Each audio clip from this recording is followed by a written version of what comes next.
Globally सब कुछ अच्छा दिख रहा है सर, हम भी नए रिकॉर्ड्स बना रहे हैं, डाउ S&P ऑल इज वेल। लगातार नए, कोई परेशानी नहीं। ग्लोबली क्या अच्छा है मैं बताऊं, अच्छा ये नहीं कि लाइफ हाई बना है, लाइफ हाई तो बहुत ही बन रहा है आजकल, रोज ही बन रहा है, उसमें कोई नहीं बात। स्पीड, मैं है ना स्पीड पे बहुत फोकस करता हूँ। करेक्ट सर, है ना, मुझे स्पीड धीमी चाहिए। मेरा मतलब बहुत क्लियर है लाइफ में कि जितना जोर से भागोगे, ठोकर लगेगी, गिरोगे तो दांत टूटेंगे, हाथ टूटेंगे, पैर टूटेंगे, हड्डियां टूटेंगी, जो भी हो। और चलते चलते गिरोगे ना तो हल्की फुल्की मोच आ जाएगी, और बहुत हड्डियां कमजोर हुई तो हेयरलाइन फ्रैक्चर हो जाएगा जी, ठीक है ना, या कोई लिगामेंट या छोटा मोटा हो गया, वो आराम से ठीक हो जाए। सो ये स्पीड जो डाउ की है ना बहुत बढ़िया है। देखिए डाउ में भी पूरे दिन एक छोटी सी पहाड़ी एक बार बनी बीच में, उसके अलावा दिन भर शांति से काम किया, न ज्यादा ऊपर न ज्यादा नीचे, और यही होना चाहिए। तूफान के पहले भी खामोशी होनी चाहिए, तूफान के वक्त तूफान आ जाए, और तूफान के बाद भी खामोशी होनी चाहिए, राइट। सो बड़ी इवेंट के पहले बढ़िया एक्शन हो गया, फिर थोड़ी सुस्ती हुई, फिर बड़ी इवेंट पे आपने हाई बना दिए, फिर बड़ी इवेंट निकल गई, अब शांति से सोच समझ के ट्रेड लें, सोच समझ के निवेश करें। तो डाउ बिल्कुल वैसा ही ट्रेंड दिखा रहा है। धीरे धीरे दीप हमारे जो इस साल के टारगेट है 46 से 48 हज़ार के, जो हमने आज नहीं जमाने पहले दिए थे, उसकी तरफ डाउ बढ़ रहा है। कोई उस समय सोच नहीं सकता था, जब डाउ मेरे ख्याल से 35-37 हज़ार से नीचे था, तब कोई कह नहीं सकता था कि इतने बड़े टारगेट्स डाउ में आ सकते हैं। वहाँ उस तरफ बढ़ रहा है।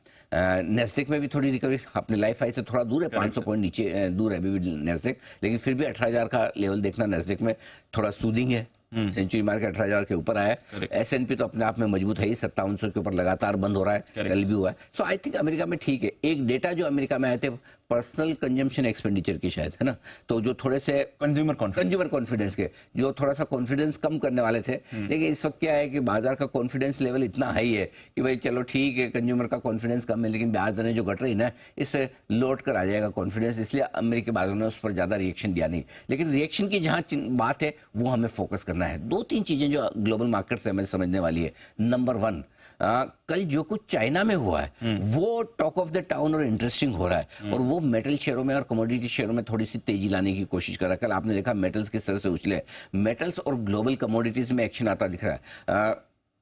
पूरी संभावना है आज फिर से मेटल शेयर एक्शन में रहेंगे। कल अमेरिका में मेटल में भरपूर तेजी होती दिखी है, कॉपर, जिंक, एल्यूमिनियम सबके सब ऊपर जा रहा है, निकल। तो आई थिंक आज फिर से मेटल डे है, कोई नंबर। और दूसरा आपको याद होगा दीप की, जब हमने कहा भी था जैसे ही रेट कट होगा मेटल और IT ये वापस आपको मजबूत होते दिखेंगे, और वहां पैसा लगाना है, और आप देख लीजिए वहां पर तेजी हो चुकी है, तो सेक्टोरल रोटेशन वहां भी हो गया है। तीसरी बात, शुगर देखिए, शुगर में वापस अच्छी तेजी बन रही है। नो डाउट अभी तक इंडियन कंपनीज को डायरेक्टली फायदा नहीं होगा कि रो शुगर के दाम जो बढ़ रहे हैं ब्राजील की क्रॉप की वजह से, लेकिन मूड माहौल तो अच्छा होता है ना। तो मुझे लगता है शुगर भी एक सेक्टर है जो अच्छा परफॉर्म करने को तैयार है यहाँ से भी।